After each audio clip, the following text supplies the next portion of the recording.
দুইজন বন্ধু, একজন বন্ধু হলো ভালো মানুষ, আরেকজন বন্ধু হলো খারাপ মানুষ। খুব মনোযোগ দিয়ে কথাগুলা শোনেন।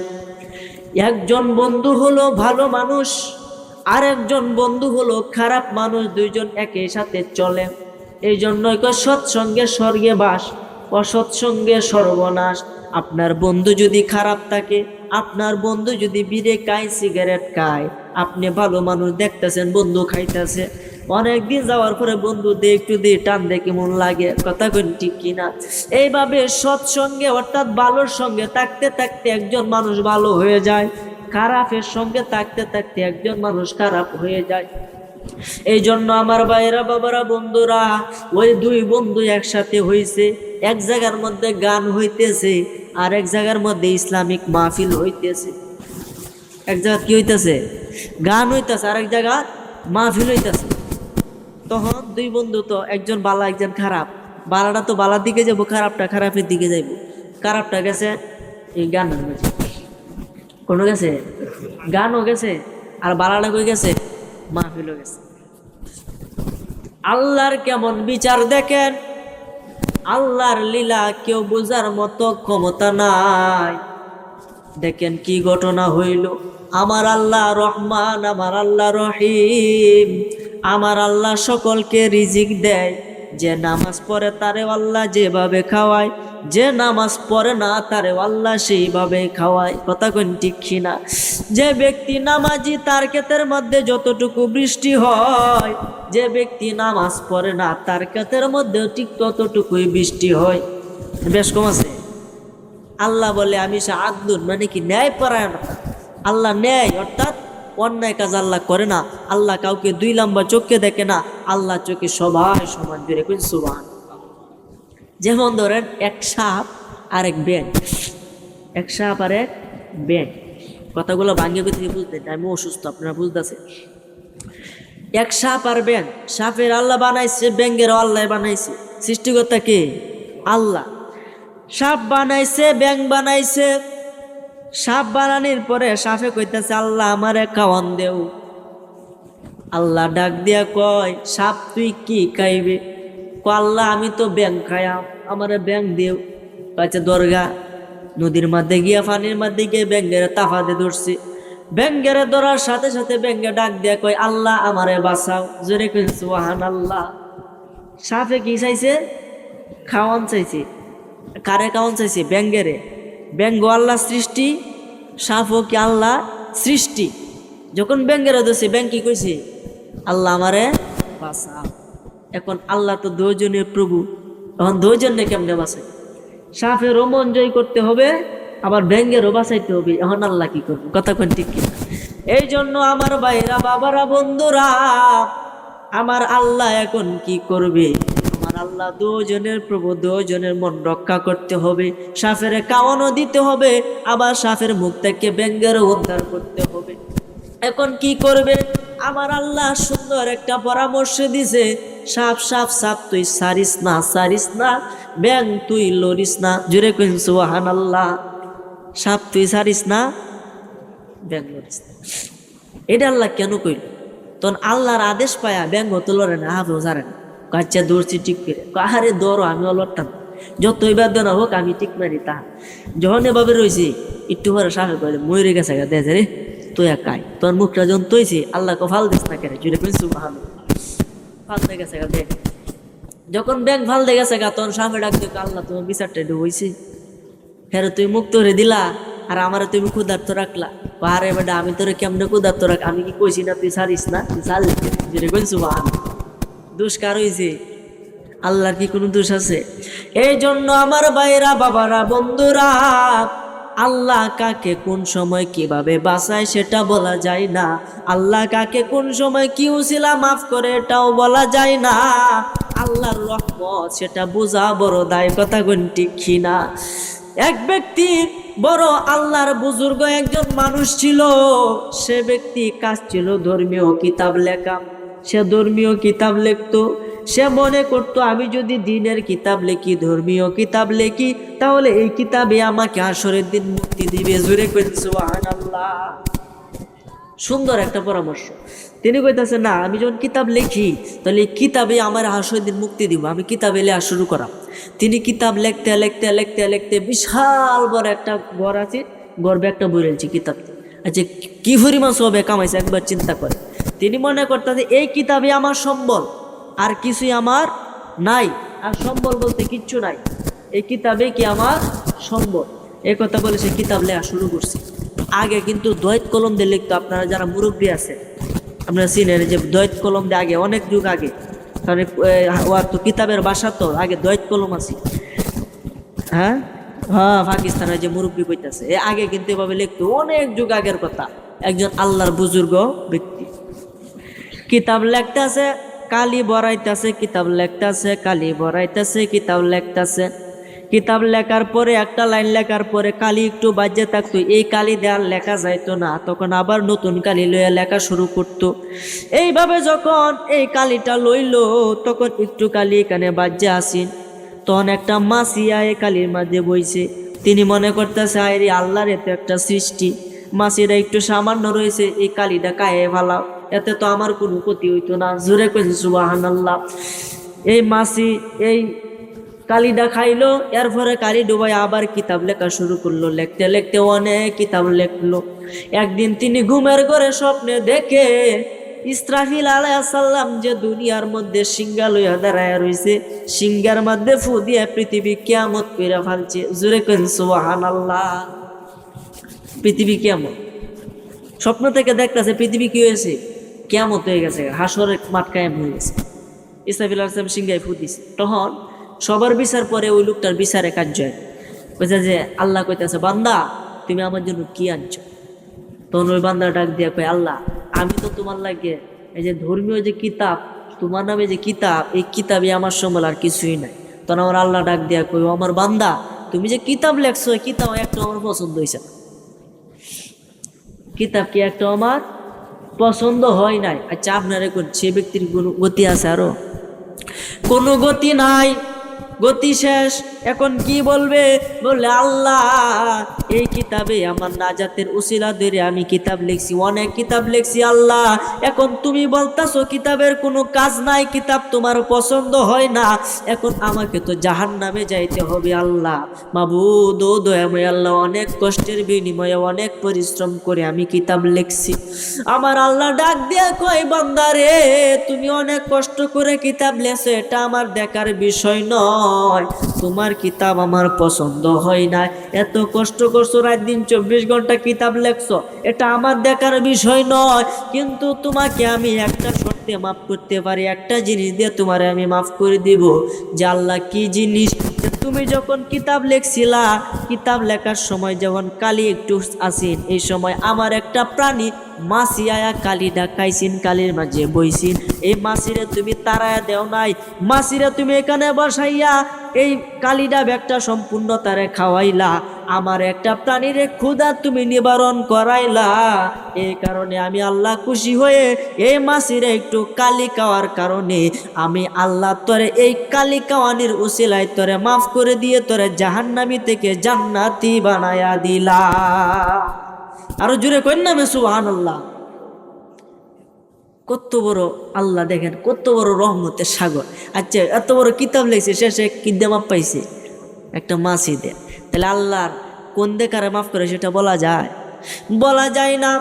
এই জন্য বাজান বলতেছিলাম আল্লাহর কি কুদরত দেখেন, যখন ওই দুই ব্যক্তি অর্থাৎ দুই বন্ধু, একজন গেল মাহফিলে আর একজন গেল গানের আসরে। গানের আসরে গেল একজন মাহফিলে গেল। মাহফিল তেউনের সময় ফতের মাঝে একটা উষ্টাকায়া তার এই ট্যাং গেছে ভাঙ্গে। কথা আমার বুঝছে? উষ্টা কিতা বুঝুন না, কিশোরগঞ্জের ভাষা, নাইলে আপনারা বুঝতেন না। এন মানে মনে করেন আপনারা তো সহজ সরল ভাষায় বুঝেন, এই জন্য সহজ সরল ভাষা দিয়ে কইতেছি। কারো মনে কষ্ট হইতেছে, কষ্ট গেলে হইতেন আমি ইমন ভাই কইয়াম যাতে আমার কথায় যাতে বিন্দু ভরিয়া মানুষ যাতে সন্দেহ না থাকে, বুঝতে যাতে আপত্তি না থাকে, এই জন্য আমি মাঝে মাঝে কিছু আঞ্চলিক ভাষা কই যাতে আপনারা বুঝুন। আপনি আমার কথা বুঝেন না? বুঝলে একটু আওয়াজ দেন, যে আপনারা যেভাবে বইছুন উভয় নাই মানছে আমার ওয়াজের মধ্যে আওয়াজ দিয়ে আঙ্গাইলা, আপনারা আওয়াজই দেন না। আওয়াজ না দিলে আমিও দুর্বল, আপনারাও দুর্বল, আমিও অসুস্থ, আপনার আওয়াজে আমি একটু সবল হইতে পারি। আপনারা রাজি আছেনি সবাই?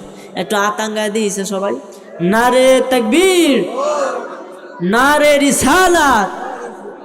হাত নামা সকল আলহামদুলিল্লাহ। যাই হোক, সোজা কাছেন, বোঝা গেছে, একটু আওয়াজ আমার সাথে দিবেন।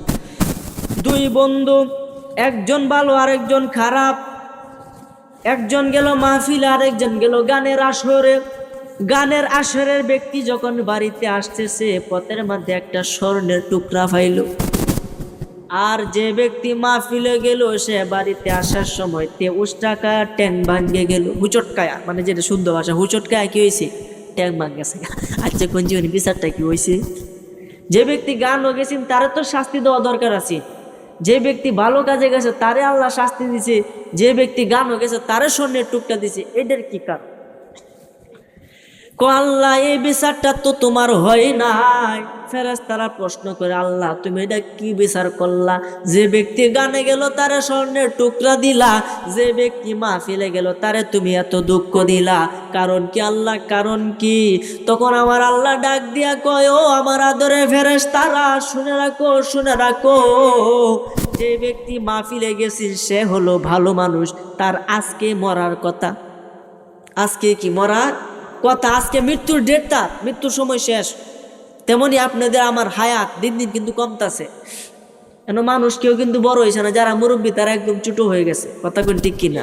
আর যারা যুবক আস্তে আস্তে আস্তে আস্তে ছোটোর দিকে যাইতাছে, বড় হয় না। কেউ বড় হয় না, এটা ভুল কথা। বয়স কমে বাড়ে না, কথা কোন ঠিক কিনা? আপনারে বানানি 40,000 বছর আগে আল্লাহ তাকদীরে আপনি কি করবেন সব লিখে দিছে। আপনার হায়াত সহ সব কিছু আল্লাহ লিখে দিছে, আপনি কতটুকু বাঁচবেন দুনিয়ার মধ্যে। এই জন্য আমার ভাইরা, বাবারা, বন্ধুরা, যখনই আপনি পৃথিবীর মধ্যে আসেন মায়ের পেট থেকে, তখনই আপনার হায়াতের সময় কিন্তু শুরু হয়ে যায়। পরীক্ষার খাতা যখন পরীক্ষককে দেয়, ছাত্ররা লেখা শুরু করে, তখন থেকেই কিন্তু পরীক্ষার টাইম শুরু হয়ে যায়। আপনার প্রশ্ন থাকুক বা না থাকুক, ঠিক টাইমে কিন্তু খাতাটা লয়ে যায়। কথা বলেন ঠিক কিনা? এই জন্য আমার ভাইরা, বাবারা, বন্ধুরা, আল্লাহ আপনারা আমারে দুনিয়ার মধ্যে পাঠাইছে একটা পরীক্ষা দিতে হবে। যদি আল্লাহর পরীক্ষায় আপনার কিছু অংশ বাকি থাকে, আমার আল্লাহ কই বাকি বহুত সময় দিছি, তুমি কেন পারো না? এখন আসতে হবে, চলেই আসতে হবে। আল্লাহটাকে সকলেরই সাড়া দিতে হবে। কথা বলেন ঠিক কিনা? বাজান রে, এই দুনিয়ায় টাকার জায়গা নয়, যাইতে হবে অন্ধকার কবরে। যেই কবর 3.5 হাত মাটির ঘর হবে, উপরে মাটি, নিচে মাটি, ডানে মাটি, বামে মাটি, সব দিক দিয়ে মাটি। কথা কর ঠিক কিনা? কবরের মধ্যে আপনার কোনো সাথী আছে? কোনো বাতি আছে? দাদা গেল, নানা গেল, কেউ এলো না ফিরে, সবারই যাইতে হবে গো একদিন অন্ধকার কবরে, সবারই যাইতে হবে গো। কথা বলেন ঠিক কিনা? এই জন্য আমার ভাইরা, বাবারা, বন্ধুরা, আপনি একবার চক্ষুটা বন্ধ করে দেখেন, আপনার কত আত্মীয় স্বজন সেই মৃত্যুর দেহ লইয়া এই কবরের মধ্যে শুয়ে আছে। আমার ভাইয়েরা, বাবারা, বন্ধুরা, একবার কি আপনি চিন্তা করছেন আমার কোনো না কোনো আত্মীয় কবর দেশে আছে? আমাকেও তো একদিন সেইভাবে মৃত্যুর পেয়ালা গ্রহণ করতে হবে। আমি যত বড় পালোয়ান হই, যত বড় মস্তান হই, যত বড় যাই কিছু হয়ে যায়, একদিন মৃত্যুর স্বাদ আমাকে গ্রহণ করতেই হবে। মরার হাত থেকে বাঁচা যাবে না, এই কথা যার অন্তরে আছে সে কোনোদিন খারাপ কাজ করতে পারে না। কথা কোন ঠিক? আমার ভাইরা, বাবারা, বন্ধুরা, যারা যুবক তাদের এই বয়সে খারাপ কাজ করতে মন চাইবে বেশি। অর্থাৎ বিশেষ করে আমার মতো বয়সী যারা, তাদের ভালো কাজ করতে মন কমে চাইবে। এই ভালো কাজে, খারাপ কাজ থেকে মন ডারে টাইন নেয় না। যে ব্যক্তি ভালো কাজ করবে, এটার নামই হলো জিহাদ। জোরে কইন সুবহানাল্লাহ। আমার নবীজি কইছে জিহাদ হলো উত্তম। জোরে কইন না সুবহানাল্লাহ। এই জন্য যুবক ভাই, তোমরা যারা আসো, এখনো সময় আছে। আর কত, আর কত? অনেক সময় তো কাটাইছো, মা বাবার সাথে বেয়াদবি করছো, তাদের সাথে খারাপ আচরণ করছো, কিন্তু একবারও ভাবলে না আমি যে এত বড় মস্তানি করি, মানুষের সাথে বেড়াগিরি করি, আমি তো পিতা মাতা ছাড়া তো বেড়াগিরি করতাম নইলে।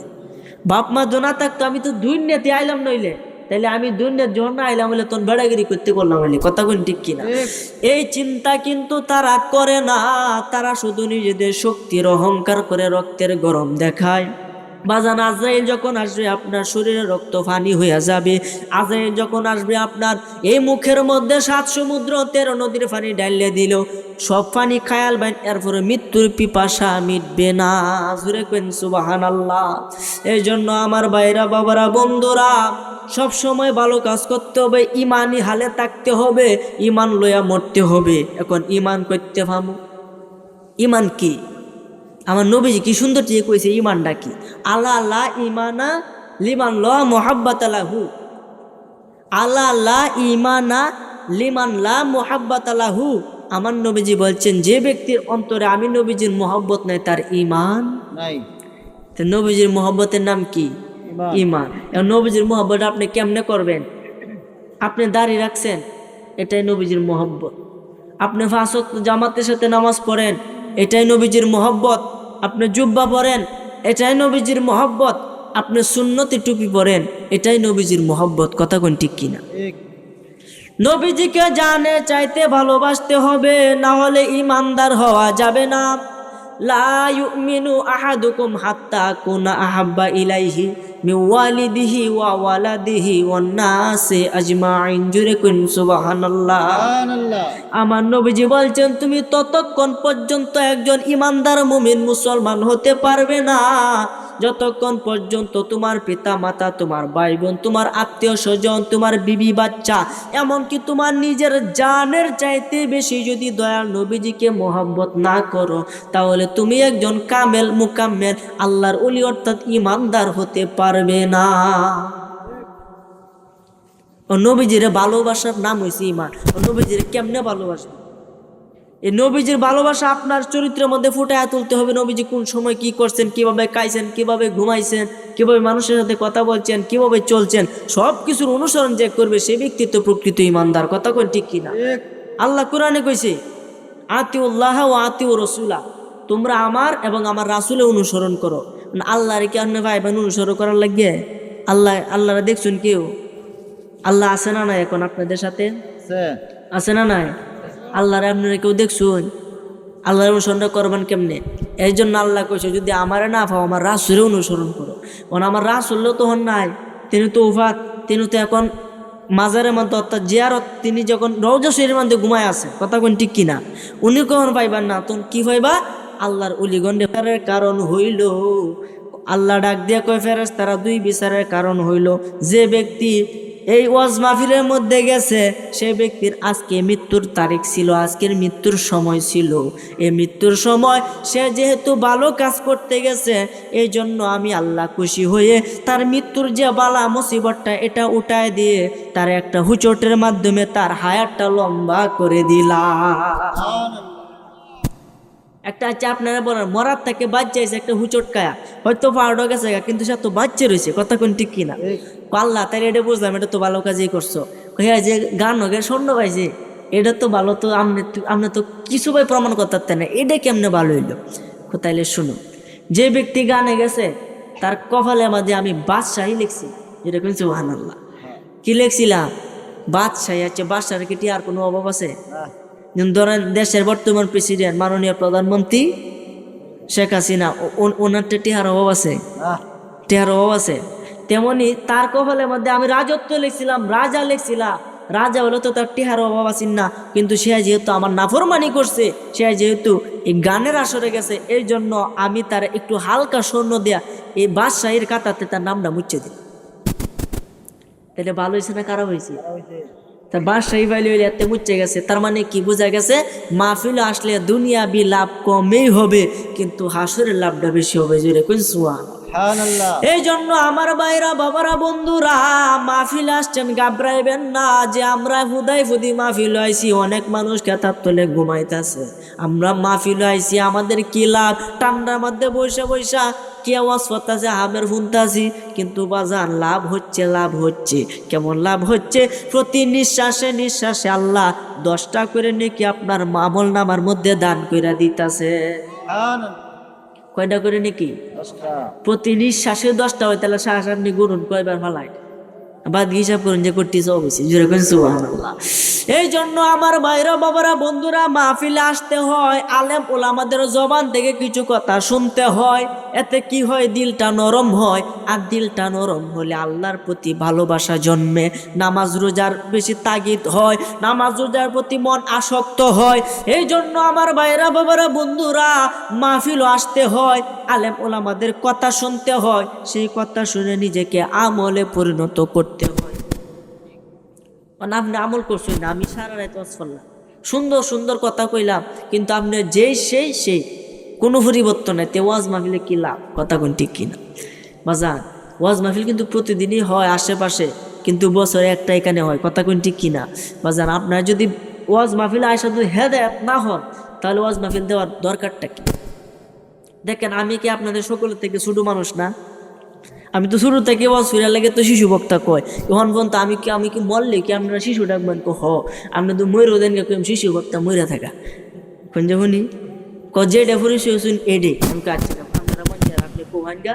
আর আমার শিশু বক্তা কইলে কোন শোনা যায়, মানে বড় হয়েছি ওখানো শিশুই ডাহে, মানে ছুট হই আমি। আচ্ছা, আপনাদের দৃষ্টি তো ছুটু, কথা কোন ঠিক কিনা?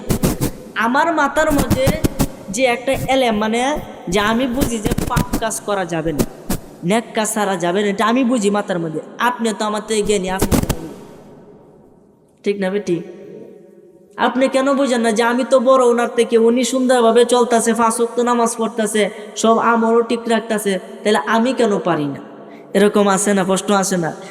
ওনার মুখ দাঁড়িয়ে দিয়ে রাখতেছে, কাটছে না, আমরা কেড়ে পারি না, আমরা কেড়ে কাটতে লাই। আর নবীজি কইছে, যে ব্যক্তি দাড়ির মধ্যে খুল লাগাইলো, সে ব্যক্তি আমি দয়াল নবীজির গলার মধ্যে ছুরি লাগাইলো।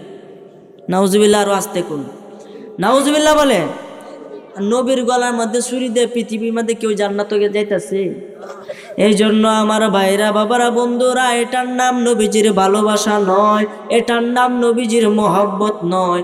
নবীর কাছে একজন সাহাবী আসলো, ওই সাহাবীর একটা দাড়ি ছিল। কয়টা দাড়ি? অনেক মানুষ দেখবেন একদম সামান্য অল্প দাড়ি হয়, ওই লোকটার একটা মাত্র দাড়ি। বাজান রে, যারা দাড়ি রাখছেন তাদের প্রত্যেকটা দাড়ির মধ্যে 70 জন করে ফেরেশতা খেলাধুলা করে। জোরে কইন সুবহানাল্লাহ। এক একটা দাড়ির মধ্যে 70 জন করে ফেরেশতা খেলাধুলা করে, তারা হলো রহমতের ফেরেশতা। ওই সাহাবী গেছে নবীজির কাছে, নবীজি সাহাবীরে দেখে মুস্কি মুস্কি হাসে। কয়টা দাড়ি? আচ্ছা, একটা দাঁড়িয়ে যদি এক বেড়ায় না লটকে থাকে, আপনি আসতেন না? নবীজি দেখে আসতেছে, তখন এই সাহাবি মনে মুস্কি আসে। নবীজি কিন্তু কখনো অট্ট হাসি দেয় না, মুস্কি হাসি, মানে মনে করছে নবীজি কইছে তুমি হাসো, দাঁত বাসায়ও না, আদু দাঁত বাসে যা, তাহলে শব্দ করো না। জুড়ে কই সুবহানাল্লাহ। এই জন্য আমার ভাইরা বাবারা বন্ধুরা, ওই লোকটা যখন গেছে, নবীজি তারে দেখে মুস্কি মুস্কি হাসে। ওই লোকটা মনে করছে নবীজি একটা দাড়ি দেখে এইভাবে আমার অপমান করলো, না না না, এই বেইজ্জতে আমি দাড়ি আর রাখতাম না, দৌড়িয়ে গিয়ে দাড়ি কাটতেছি। একটা নবীজির কাছে গেছে, নবীজি তারে দেখে তার চেহারাটা এত মলিন করছে যে সে সামনে দিয়েছে, নবীজি ওই দিকে চাইছে, ওই দিকে গেছে, নবীজি ওই দিকে চা, এই দিকে যা, নবীজি ওই দিকে চা, মানে তার মুখের দিকে তাকায় না, তার সাথে কোনো কথাই কয়।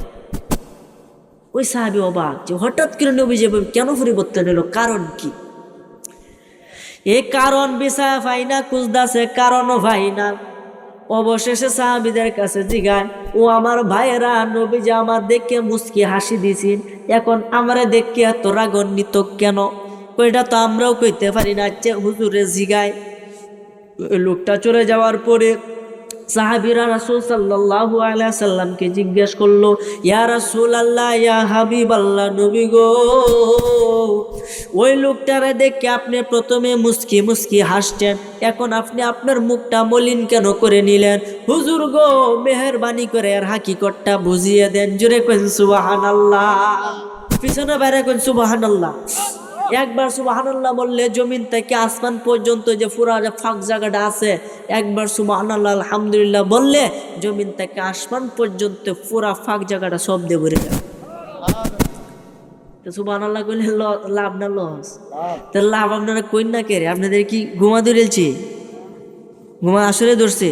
তাহলে আবার একটা তাকবীর দিন, না রে তাকবীর, না রে তাকবীর, নারায়ে রিসালাত, সকলে বলি আলহামদুলিল্লাহ। একটু আওয়াজ দিবে আমার ভাইয়েরা, বাবারা, বন্ধুরা। নবীজিকে যখন জিগাইলো হুজুর এর কারণ কি, নবীজি বলতেছে, ও আমার আদরের সাহাবীরা, তোমরা শুনে রাখো, ওই লোকটা যখন প্রথমে আসছিল, ওই লোকটার একটা দাড়ি ছিল। আমি তো সেই লোকটারে দেখে হাসি নাই, আমি তার দাড়ি দেখে হাসছি। হুজুর দাড়ি দেখে আপনি হাসছেন মানে লোকটার অপমান করছেন? না না না, ওই লোকটারে অপমান করার মন মানসিকতা আমার নাই, কিন্তু যখন আমি তার দাড়ির দিকে তাকাইলাম, তাকায় দেখি তার দাড়ির মধ্যে 70 জন ফেরেশতা খেলাধুলা করতেছে। জোরে কোন সুবহানাল্লাহ। কয়জন? আমি 70 জন ফেরেশতার খেলাধুলা দেখে আসতেছি, তোমরা তো ফেরেশতা দেও না, আমি সেন দেখি। জিব্রাইল আমার কাছে আসে, তোমরা দেখো না, আমি দেখি। জিব্রাইলে আমার আল্লাহর কালাম শোনায় যা, আমি শুনি, তোমরা শুনো না। কথা কোন ঠিক কিনা? ফেরেশতা আপনার 2 কান্দে আছে না? নাম কি? কিরামান ফেরেশতা নাম এই যাবে না, বুঝলাম না। কিরামান কাতিবিন, 2 জন কান্দে ফেরেশতা আছে না? কিরামান কাতিবিনা ইয়ালামুনা মা তাফআলুন।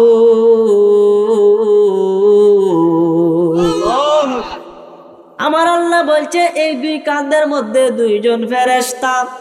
নাম কি? হয় নাই। কিরামান কাতিবিন নামে কোনো ফেরেশতা নাই। কিরামান কাতিবিন নামে কোনো ফেরেশতা নাই। হুজুর এটা কি কইলেন? এই এত বছর পরে আমরা ফেস লাগাইতে নাইছু, আপনি কি বাস করতেছ? বাজান রে, খুব মনোযোগ দেন, এখানে তো বুঝের সমস্যা। আপনারা সালাম দেন আসসালামু আলাইকুম, আসসালামু আলাইকুম, বুঝবেন সালামটা। যদি সালাম বোঝেন নবী বুঝে লাইবেন, আর সালাম যদি না বোঝেন নবী যে কি বুঝতেন না। জুড়ে কইন সুবহানাল্লাহ। সালাম কি? আসসালামু আলাইকুম। আপনাদেরকে সালাম দিয়ে আপনি উত্তর দেন আসসালামু আলাইকুম রহমতুল্লাহ।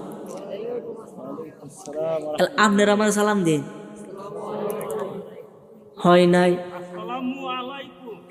যতই দেন হবে না, বোঝার মধ্যে ভুল আছে। সালাম হইতেছে, মনে করেন একটা গুলি দিতেছেন, আরে দেই 2 লাগলে লাগু, না লাগলে নাই, আছে না নাই? বাজান সালামটা আপনাদের হচ্ছে, কিন্তু না বুঝে হইতাছে। বাজান সালামটা যদি একজন তাকে, সালামটা হবে কা, কা মানে একজন, আসসালামু আলাইকা মানে আপনার উপরে আল্লাহ শান্তি বর্ষিত হোক। যখনই বলবেন আসসালামু আলাইকুম, কা কুমা কুম, কা মানে একজন, কুমা মানে 2 জন, কুম মানে অনেক, একজন আর 2 জন, 1 2 এর অধিক। কথা বুঝছেন আমার? যেমন আপনারা অনেক মানুষ, আমি কইছি আসসালামু আলাইকুম, এটা অর্থ হলো আপনাদের সকলের উপর আল্লাহর রহমত বর্ষিত হোক। যেরকম সুবহানাল্লাহ। তার মানে বোঝা গেছে আমার সালামটা ঠিক আছে অর্থের দিক দিয়ে, গ্রামারের দিক দিয়ে। যেমন আপনি আমার সালাম দিলেন আসসালামু আলাইকুম, অর্থাৎ আপনাদের উপর আল্লাহ শান্তি রহমত বর্ষিত হোক। আপনি কইছেন আপনাদের, আমি কয়জন? তা আপনি আপনাদের বললেন কেন? এখানে তো বুঝতে সমস্যা। 2 কান্দে কয়জন? 2 কান্দে কয়জন?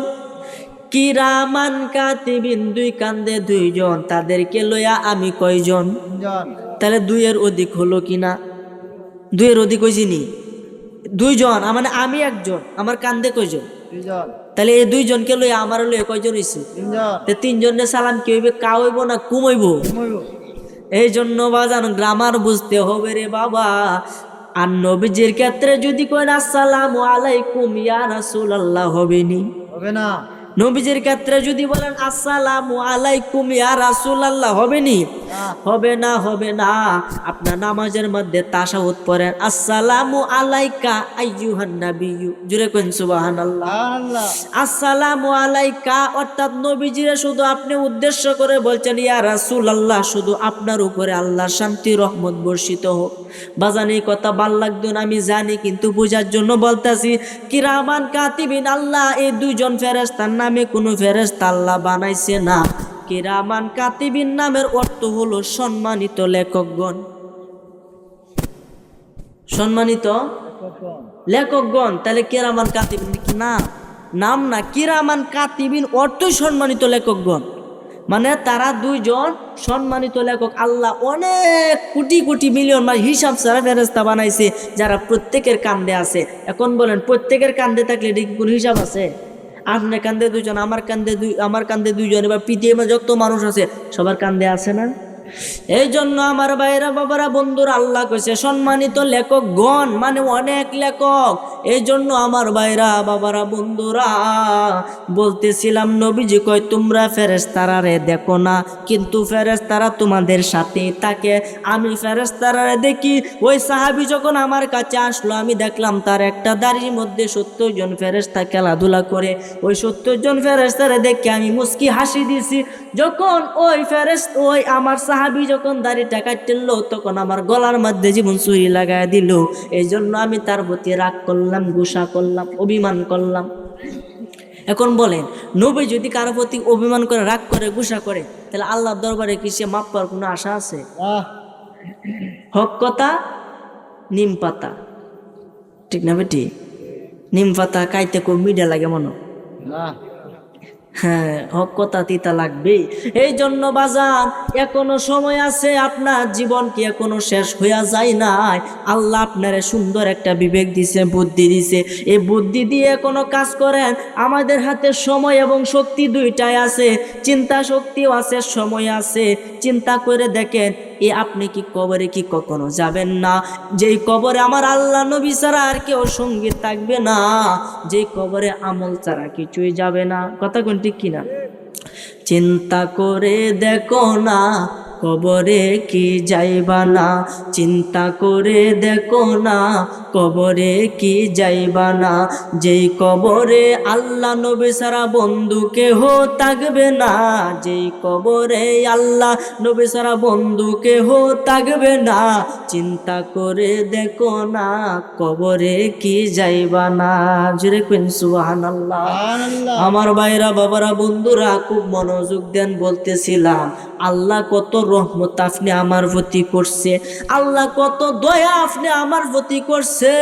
যখন আপনার এই রুহের জগতে আল্লাহ বানাইছেন এখন পর্যন্ত আপনার থেকে যত সন্তান হবে, আপনার যত সন্তান আছে সন্তানটা রুহের জগৎ থেকে আসছে। আপনার সন্তানের থেকে যখন আরো সন্তান হবে ওই সন্তানটাও রুহের জগৎ থেকে আসবে সরাসরি মায়ের গর্ভের মধ্যে। কিভাবে আসবে বাজান? আল্লাহ দেখেন কত রহমত করে মায়ের পেটের ভিতরে আমাদেরকে সুস্থ রাখছে কি রাখছে না? মায়ের রক্ত আপনারা খাইছেন না? রক্ত মাংস খায় তো আপনার দেহটা হয়েছে, এরপরে দুনিয়ায় মায়ের দুগ্ধ পান করে আরো বড় হয়েছেন। কথা কোন ঠিক কিনা?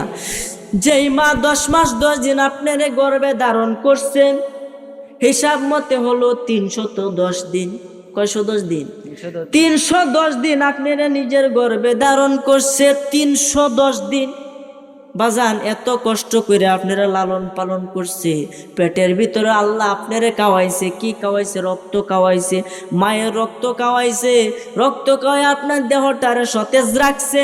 আবার যখন আপনি দুনিয়ার মধ্যে আসেন মায়ের প্রসব বেদনায় অন্তরটা ফাটিয়া যায়। এরপরে মায়ের কষ্ট সহ্য করে আপনাকে যখন ভূমিষ্ঠ করে, ভূমিষ্ঠ করার পরে বাচ্চার প্রথম কান্নার আওয়াজ যখন মায়ের কানে যায়, আপনাদের কাছে আমার প্রশ্ন, এই যে এত কষ্ট আগে করছেন এক নিমিষে কি কষ্ট তাকে নাকি কমে যা? এক নিমিষে কষ্ট কিন্তু কমিয়া যা। এই জন্য বাজার মায়ের ভালোবাসার কোনো তুলনা হতে পারে না। আপনারা যারা আছেন আপনাদেরকে ছোট ছোট সন্তান নাই, যারা মানে পিতা মাতা ধরেন নাই কিন্তু আপনাদের ছোট সন্তান আছে না, তাদেরকে ফালতে দেন কত কষ্ট। হ্যাঁ তারা ইম্যা যাবো হিম্মে দৌড়ে যাবো, ইম্মে ফিসে দৌড়ে ভাত খাওয়া তুললে মুহ তুললে খাওয়া দেওয়ার লাগে। আপনারও তো আপনার মা এইভাবে ফেললে বড় করছে, এখন মা বালা না। কথা এখন ঠিক কিন বাজান রে? যাদের সন্তান আছে তারাই বুঝে সন্তান ফালার কষ্ট কত। এরপরও মা বাপরে ছায়া দেখে না, আমার কাছে আমার সন্তানই যথেষ্ট। আর একবার কি আপনি চিন্তা করছেন না আপনার কাছেও তো, আপনার মার কাছেও তো আপনি এরকম যথেষ্টই ছিলেন। আপনার মা এত কষ্ট করে বড় করছে, আপনার ভূমিষ্ঠ করার পরে আপনার মা আপনাকে ফালাইয়া দেয় নাই, সুন্দরভাবে কুলো লইয়া মায়ের বুক থেকে দুধ পান করাইছে। দুধ পান করায় আপনার দেহটারে আরো শক্তিশালী করছে। এইভাবে আস্তে আস্তে বড় হইতেছে। আপনার মা আপনারে মুখ তুললে তুললে খাওয়াইয়া দিছে, ছোট ছোট প্লেটের মধ্যে খাবার লইয়া আপনার পিছনে দৌড়ে দৌড়ে গিয়ে খাওয়াইয়া দিছে।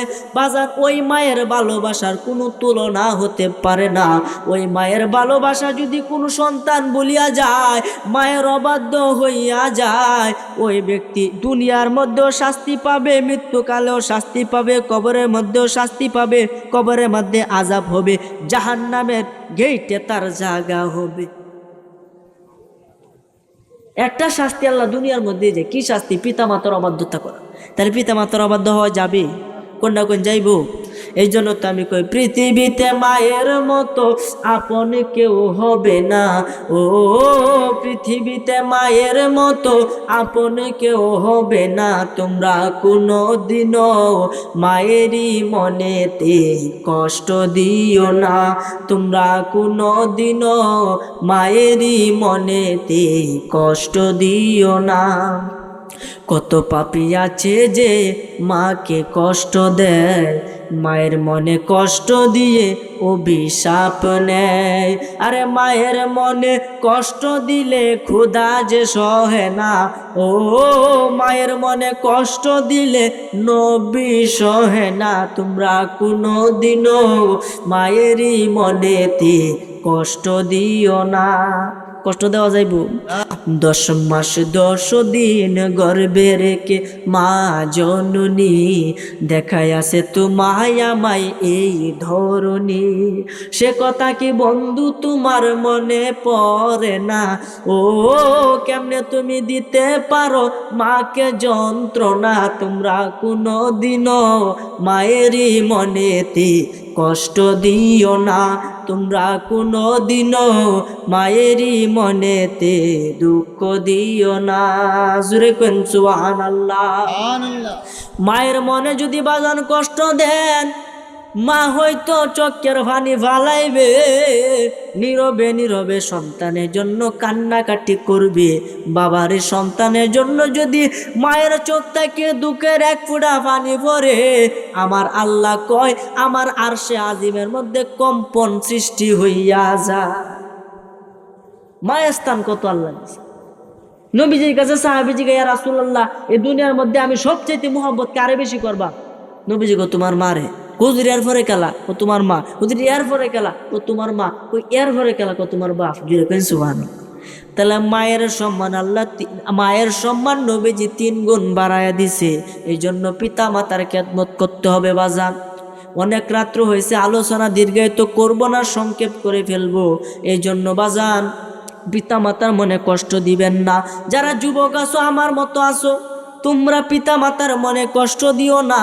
যদি দাও তাহলে জীবনে সফল হতে পারবে না, কখনোই না, সম্ভবই না। যত বড় বুজুর্গ হয়ে যাও, কখনো জীবনে আপনার জীবন অশান্তি থাকবে। এই জন্য যাদের পিতা মাতা বেঁচে আছে, তারা পিতা মাতাকে কষ্ট দিবেন না, তাদের খেদমত করবেন। আর যাদের পিতা মাতা দুনিয়া জমিনে বেঁচে নাই, তাদের কবরের মধ্যে গিয়ে দোয়া করবেন, রব্বির হামহুমা কামা রব্বায়ানি সগীরা। আল্লাহ নিজে কোরআন মাঝে দোয়াটা শিখাইছে যে তোমার পিতা মাতার জন্য দোয়াটা করো। যেরকম সুবহানাল্লাহ। এই জন্য আমার ভাইরা, বাবারা, বন্ধুরা, ওই মা আপনারে কেমন মোহাব্বত করছে দেখেন। আপনি যখন প্রথম ভূমিষ্ঠ হয়েছেন, মা আপনারে এভাবে কুলো লইছে, আপনার ডান কানের মধ্যে আজান হয়েছে, বাম কানের মধ্যে ইকামত হয়েছে।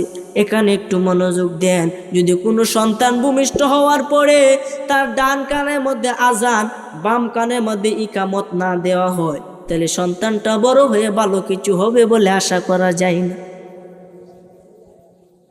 না, কখনোই না, সম্ভবই না।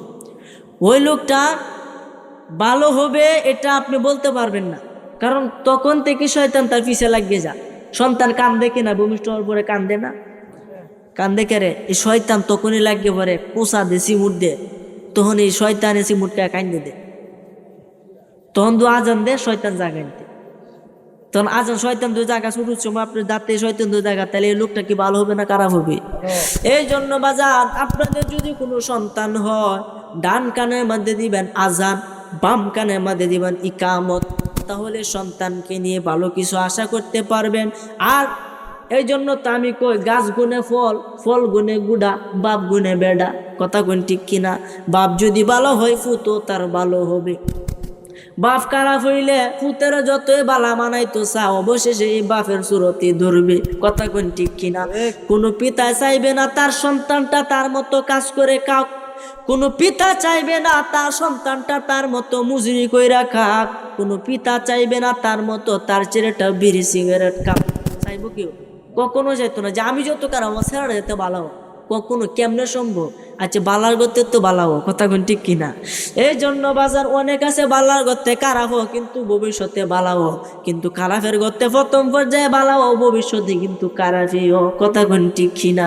এই জন্য বাজার নিজে আগে ভালো হতে হবে। নিজে যদি ভালো হন, ভালোর কাছ থেকে ভালো কিছু আল্লাহ আশা দেয়, আল্লাহ দেয়। যেমন বড় পীর আব্দুল কাদের জিলানী, মাহবুবে সুবহানী, কুতুবে রাব্বানী, যিনি মায়ের গর্ভ থেকে 18 পারা কোরআন শরীফ মুখস্থ কইরা আইছে। সুবহানাল্লাহ বাদ দিয়ে কইন যে কয় ভাড়া আই সর্বনাশ, মায়ের গর্ভের থেকে যদি 18 পারা মুখস্থ কইরা, তাহলে মাটা কেমন আছে বাবারে? ওই কেমন মা দেখেন, ওই তার বাবা ছাড়া, এমনকি আব্দুল কাদের জিলানীর পিতা ছাড়া, বিয়া করার পরে পিতা ছাড়া তার মারে আর দ্বিতীয় কোনো পুরুষ দেখছে না। এরা করতে তৈব কোনটা কো? আর তার বাপ কেমন বাপ ছিল? আবু সালে জঙ্গি মুসা, তিনি সাধনা করতেন জঙ্গলের মধ্যে বসা, 2-3 দিন না খায়া থাকতেন। একদিন পেটের মধ্যে এমন খিদা লাগছে, তখন দেখে নদীতে বাসে বাসে, সাইডে বাসে বাসে একটা ফল আইতেছে, আপেল ফল। তিনি লইয়া এত খিদা আর সহ্য করতে পারে না।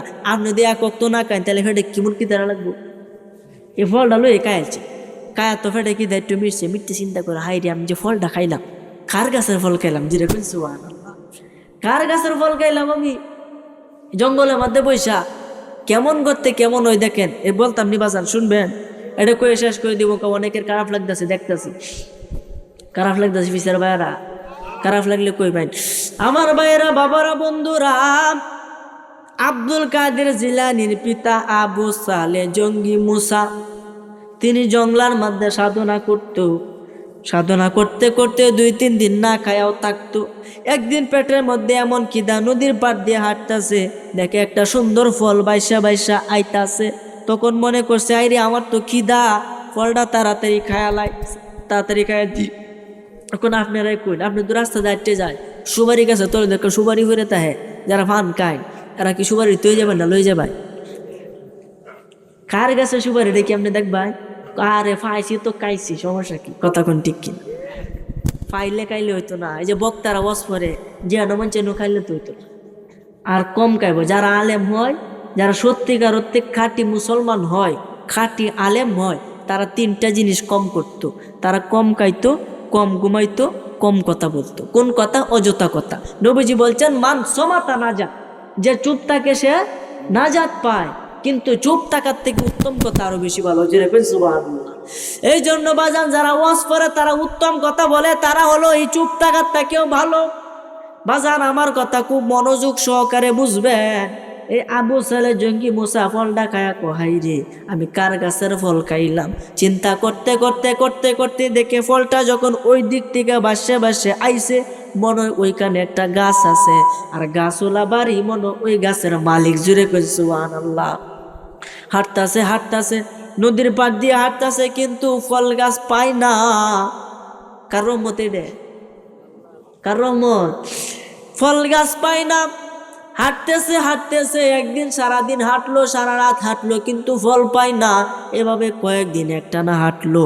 হাঁটার পরে দিয়া দেখে একটা সুন্দর আপেল গাছ, এখান থেকে অনেক আপেল নিচে পড়তেছে, পাখিগুলাও খাইতেছে। তখন দেখে একটা সুন্দর একটা বাড়ি, ডাক দেয়া কয়, বাড়ির মালিক বাড়িতে আছেননি? দৌড়ে এক মুরব্বী লোক বাইর হইছে। ও কি হয়েছে, তুমি কইতে আইছো? ও বাবা রে আমি তো একটা অন্যায় করে ফালাইছি, একটা ভুল করে ফালাইছি। ও কি ভুল করছো বাবা? আমি ভুল করছি আপনার গাছের আপেল, আমি ওইখানে সাধনা করছিলাম, 3 দিনের পথ পাড়ি দিয়ে আপনার কাছে আসছি। ও বাবা রে, আপনার গাছের একটা আপেল ফল আমার পেটে ক্ষুধা ছিল, আপেল ফলটা আসছে আমি খায়া ফেলছি। হুজুর দয়া করে আমার ক্ষমা কইরা দেন। জোরে কইছে সুবহানাল্লাহ। আর আপনার কি বললাম বললে, খাইছি তো খাইছি, কার কাছে দেহ লাগবো আমার? খাইছি, আমার পেট ভরছে, এনি যথেষ্ট, আর কিছু দেওয়া দরকার নাই। তখন মাপ চাইতেছে ওই মুরব্বী লোকটাকে সর্বনাশ, এরকম মানুষ তো আমি জীবনে দেখি না।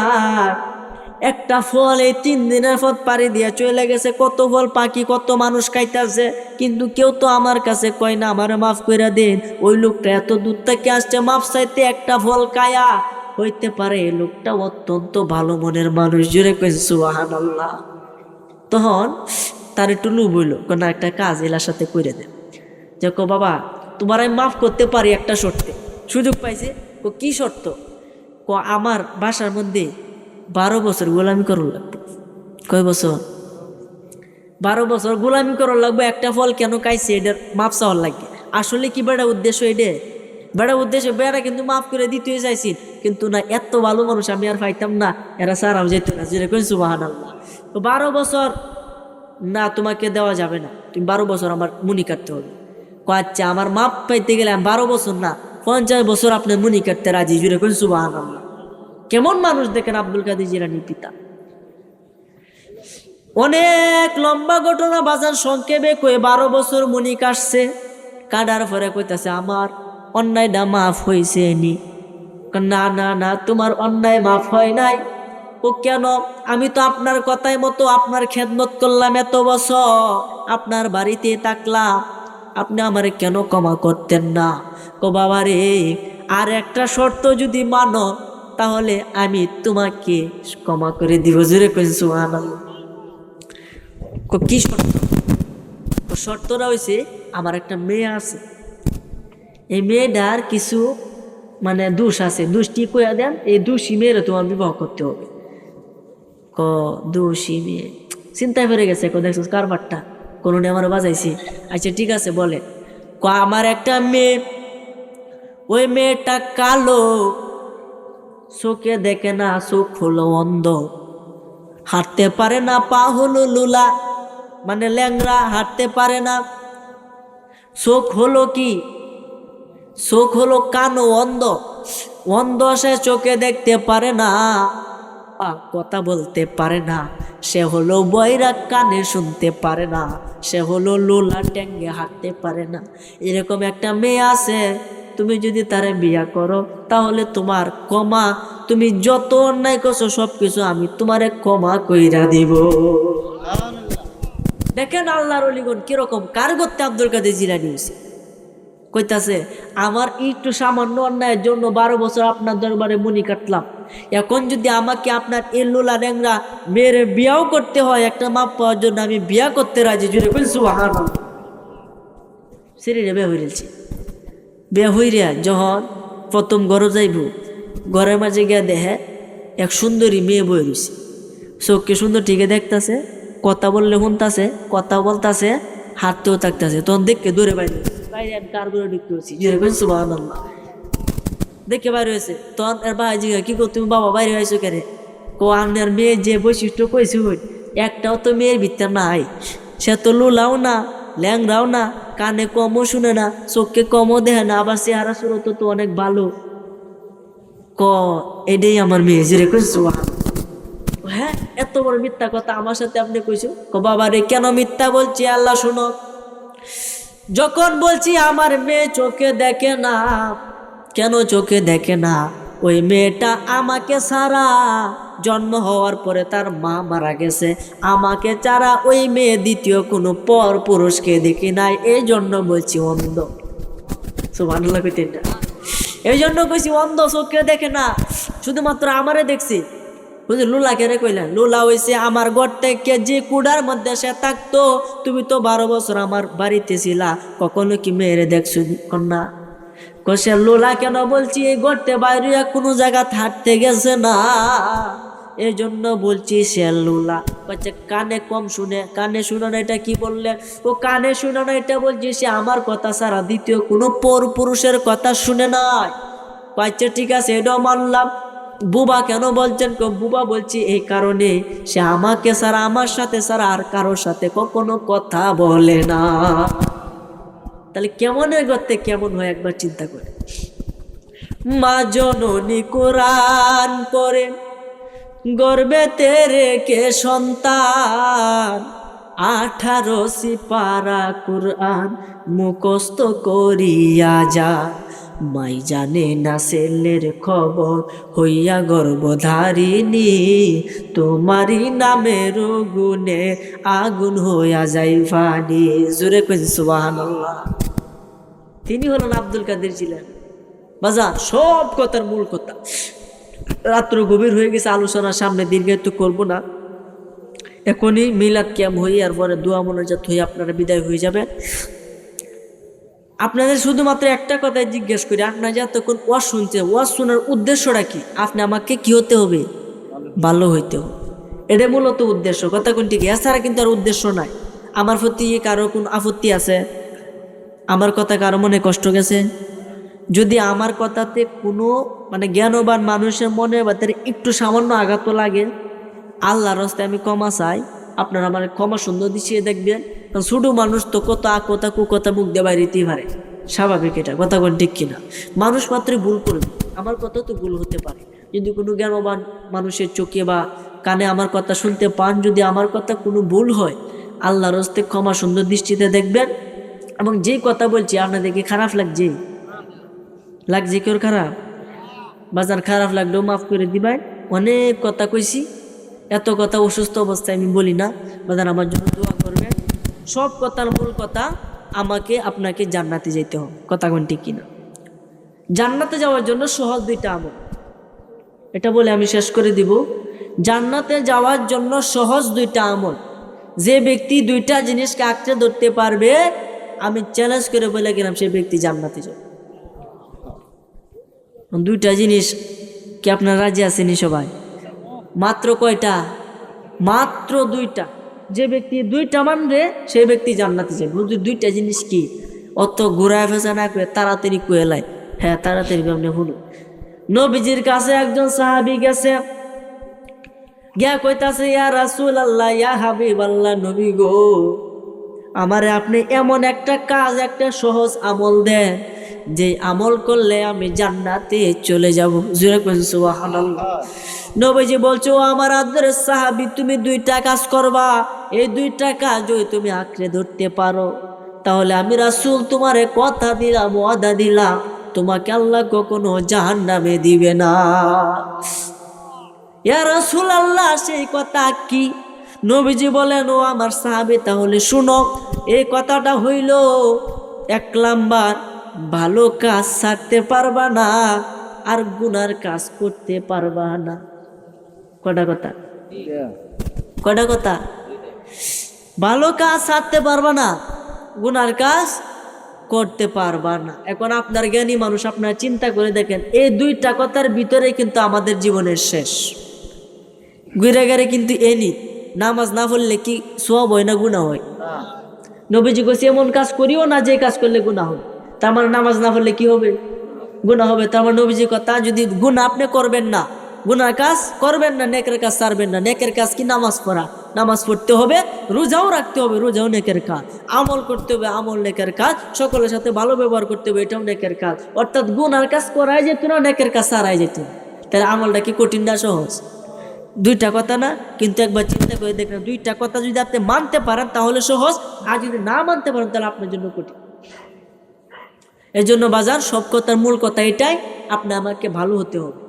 দুনিয়ার লীলা খেলা দুনিয়ার মধ্যে শেষ করে দিবে। পাপ কাম কত পাপ করছে আমার আল্লাহ কই, তুই পাপ করছস সমুদ্রে ফেনা পরিমাণ পাপ করছস, নাই পৃথিবীর মধ্যে যত গাছ আছে গাছের পাতা পরিমাণ পাপ করছস, নো টেনশন, তোর পাপের থেকে আমি আল্লাহ রহমতের সাগর বড়। জুড়ে কই সুবহানাল্লাহ।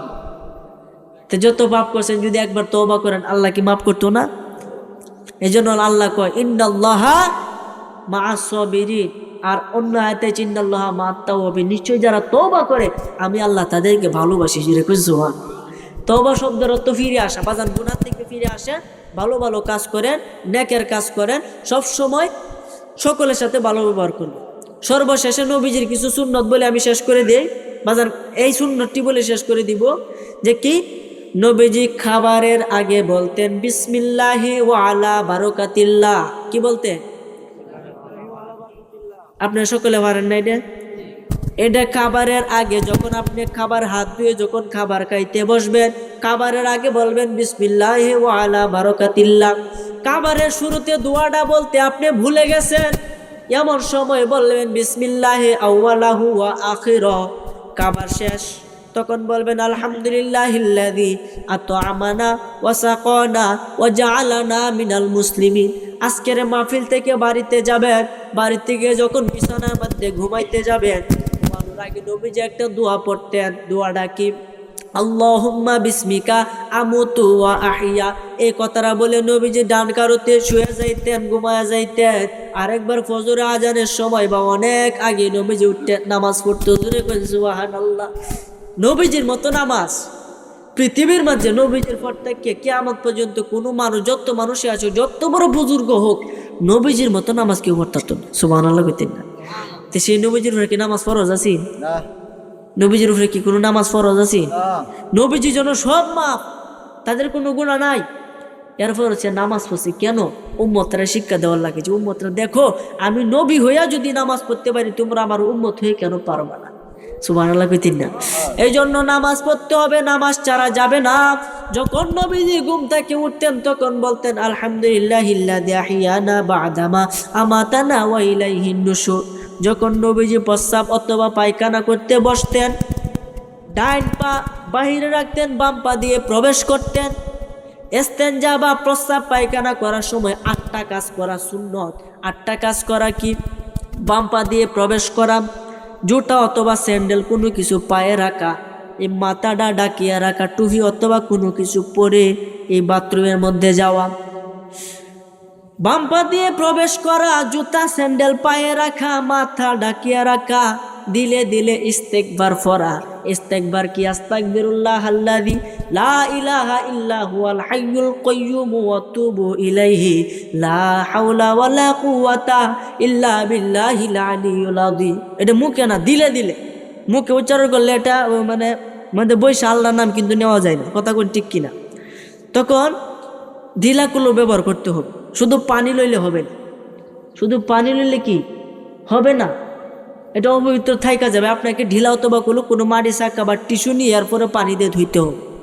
এটা পরে আবার ডান পা দিয়ে বাহির হতে হবে, আগে পিছে দোয়া করতে হবে। এটা হচ্ছে 8 টাকা সুন্নত। আর 8 টাকা হলো নিষেধ। কি? কথা বলা, জিকির করা বা তাসবিহ পড়া, আল্লাহর কোরআন তেলাওয়াত করা। 1 নাম্বার ডান পা দিয়ে বাহির হওয়া, ডান পা দিয়ে কি হওয়া? বাহির হওয়া। আগে পরে দোয়া করা, কথা বলা, জিকির করা বা তাসবিহ পড়া, এগুলো নিষেধ। কথা বলা, জিকির করা, তাসবিহ পড়া, কোরআন মাজিদ তেলাওয়াত করা। কেউ যদি সালাম দেয়, সালামের উত্তর দেওয়া। আপনি কেউ সালাম দেওয়া, প্রস্তাব পায়খানা দেবো, কেউ সালাম দেওয়ান যা লোহান যেত না। সালামের উত্তর দেওয়া। খাওয়া বা পান করা, আপনি মনে হয় পান খাইতেছো, আঘাত বয়ে এবার মাঝে বয়ে আয়, বাথরুমের মধ্যে বয়ে টাসা পান খাওয়া হয়েছে, এটা কিন্তু হইতো না। মানে একদম খাওয়া টাওয়া সব বাদ দিতে হবে। মানে একদম নিশ্চিন্তে আপনার এই প্রস্রাব পায়খানা করতে হবে। নবীজি সুন্নাত যেভাবে দেয়া গেছে এবার তো করতে হবে। কথা কোন ঠিক কিনা? এরপরে মিসওয়াক করা। বৈশা অনেকে দেখবেন মিসওয়াক করে, প্রস্রাবের মধ্যে বইয়া এবার মিসওয়াক করে, এটাও করা যাবে না। প্রস্রাবের মধ্যে বসে মিসওয়াক করা যাবে না। এরপরে কি? লেখাপড়া করা যাবে না। অনেক ছাত্র আছে দেখবেন পড়তে এমন পড়া পড়ে, আমি এখন বাথরুমে এসেছি, পড়াটা দিয়েছে মনে হয়নি, পরে বই পড়ে, আছে না নাই? এটা করা যাবে না। আমার ভাইরা, বাবারা, বন্ধুরা, ইস্তেনজার সময় 8 কাজ করা সুন্নত আর 8 কাজ করা নিষেধ। এটা মান্য চলবেন। এরপরে কি? আপনি যখন ঘর থেকে বাহির হবেন, আল্লাহর নাম নিয়ে বাহির হবেন। হুজুর কি বলে বাহির হব? নবীজি যখন ঘর থেকে বাহির হইতেন তখন বলতেন বিসমিল্লাহি তাওয়াক্কালতু আলাল্লাহ লা হাওলা ওয়ালা কুওয়াতা ইল্লা বিল্লাহ। এই কথাটা বলে নবীজি ডান পাটা দিয়ে ঘর থেকে বাম পাটা দিয়ে ঘর থেকে বাহির হইতেন। ডান পাটা দিয়ে বাহির হইতেন। কোন পা? ডাইন পা দিয়ে বাহির হইতেন। ডাইন পা দিয়ে বাহির হওয়ার সময় যখন আবার ঘরে ঢুকতেন, ঘরে প্রবেশ করতেন, ঘরে প্রবেশের সময় বলতেন আল্লাহুম্মা ইন্নী আসআলুকা খায়রাল মাউলিজি ওয়া খায়রাল মাখরাজি বিসমিল্লাহি ওয়ালাজনা ওয়া আলাল্লাহি রাব্বানা তাওয়াক্কালনা। জোরে কইন সুবহানাল্লাহ। যখন দেখতেন প্রবল বেগে বাতাস আসতেছে, বাতাস সবকিছু উড়ায় ফালতেছে, বাতাস আসতেছে, প্রবল বেগে যখন বাতাস আসার সময় নবীজি বলতেন, আল্লাহুম্মা ইন্নী আসআলুকা খায়রাহা ওয়া খায়রা মা ফিহা ওয়া খায়রা মা উরসিলাত বি ওয়া আউযু বিকা মিন শাররিহা ওয়া শাররি মা ফিহা ওয়া শাররি মা উরসিলাত বি। জোরে কইন সুবহানাল্লাহ। মেঘ গর্জনের সময় যখন দিনে ডাহে, আপনাদের বাসায় যখন দিনে ডাহে হুরুর হুরুর হরে টাডা মারে, আছে না নাই? দিনে ডাহার সময় নবীজি একটা দোয়া পড়তেন, আল্লাহুম্মা লা তাকতুলনা বিগদবিকা ওয়া লা তুহলিকনা বিআযাবিকা ওয়া আফিনা ক্বাবলা যালিকা। জোরে কইন সুবহানাল্লাহ।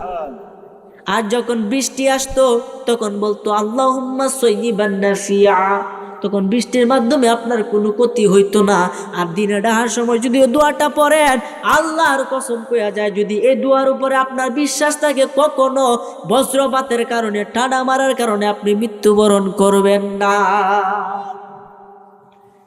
এই জন্য আমার ভাইরা, বাবারা, বন্ধুরা, নবীজি যখন নতুন কাপড় পরতেন তখন একটা দোয়া পড়তেন, যখন কারোর সাথে সাক্ষাৎ করতেন তখন সালাম দিতেন, সে সালামের উত্তর দিত, মুসাফা করতেন। মুসাফা করার সময় কি বলতো? মুসাফার সময় কি কয়? এনি আপনার পারবেন না, আল্লাহ একফিরুল্লাহ লানা ওয়া লাকুম। আচ্ছা, শিক্ষালেন আজকে থেকে। এই যে মিডিয়ার মধ্যে দেখলাম অনেক কিছু ভাই সার্চ দিবেন যে কলির রহমানের ওয়াজ, তাইলে দেখবেন অনেক ওয়াজ যাইছে। এই যে মিডিয়ারা রাত দিন 24 ঘন্টা কষ্ট করে বক্তা আলোচনা ওয়াজ রেকর্ড করে সারে। কেন সারে? তাদের দুনিয়ার কোনো স্বার্থ নাই, স্বার্থ হলো পরকালে। জুড়ে কইন সুবহানাল্লাহ। এই জন্য আমার ভাইরা, বাবারা, বন্ধুরা, সব সময় নবীর সুন্নত মতে চলবেন।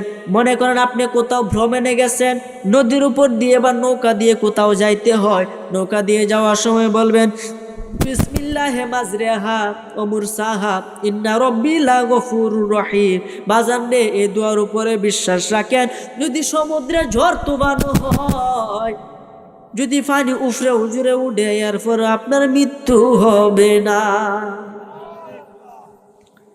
তাহলে কি দোয়া গোলা পড়ার দরকার আছে না? আর যদি খাবারের আগে, হুজুর খাবারের আগে দোয়া না করলে হইতো না? হবে না। যদি আপনি খাবারের আগে দোয়া না করেন, তাহলে আপনি যে খাবারটা খাইবেন এটা শয়তানের পেটে যাবে, আর শয়তানের তুতো আপনার পেটে আসবে। তাহলে বিসমিল্লাহ করার দরকার আছে না? নাই। বিসমিল্লাহ বলবে। নবীজি যদি বুল্লাহ বিসমিল্লাহ কইতা, তাইলে কি হবে? বিসমিল্লাহ আওয়ালাহু ওয়া আখির। বাজার অনেক কথা বলছি, আমলগুলো লাস্টে বইলা দিলাম, যাতে আপনাদের ইহকাল এবং পরকালে দুই কালে মুক্তি হয়। নবীর সুন্নত মতে চলবেন, ইমানদার হবে। আমার জন্য দোয়া করবেন। এখনই দোয়া মোনাজাত হবে। আপনার দোয়া মোনাজাতের পরে মনে হয় তাবারক মনে হয় আছে যতদূর সম্ভাবনা, আপনারা থাকবেন শেষ পর্যন্ত। দোয়া মোনাজাত করে এরপরে আপনারা যাবেন।